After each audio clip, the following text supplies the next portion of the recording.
চা বসিয়ে দিয়ে যেই বিস্কুটের কৌটো আনতে গেছি গিয়ে দেখলাম একদম খালি। কি করা যায় ভেবে ভেবে মিক্সির জারের মধ্যে একটা মেজারিং কাপের 1 কাপ তেল দিয়েছি, রিফাইন অয়েল, তাতে এলাচ দিয়েছি আর চিনি দিলাম 1 কাপ, দিয়ে একটা মিহি করে পেস্ট বানিয়ে নেব।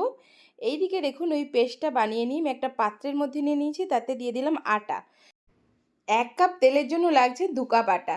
আর দিয়ে দিলাম একটা টেবিল চামচের 1 চামচ বেকিং পাউডার, 1/4 হচ্ছে বেকিং সোডা, আর একটু কোরানো নারকেল দিতে পারেন, আমি যেটা ড্রাই নারকেল ছিল দিয়েছি। আর 1 চামচ ঘি দিয়ে ভালো করে ঠিক শক্ত করে এইরকম করে মেখে নিয়ে হাতের সাহায্যে দেখুন বিস্কুটের শেপ দিয়েছি চ্যাপটা চ্যাপটা করে। সমস্ত রেডি। এরপর একটু আমি কাঁটা চামচ দিয়ে ডিজাইনও করে দিয়েছি। আর কিচ্ছু না, যেই একটা যে কোনো পাত্র নিয়ে তার মধ্যে আপনারা দিয়ে দিতে পারেন, কিংবা এটা এইভাবে করার মধ্যেও ডাইরেক্ট দিয়ে একদম লো আঁচে 20 থেকে 25 মিনিট বেক করলে একদম রেডি হয়ে যাবে মুচমুচে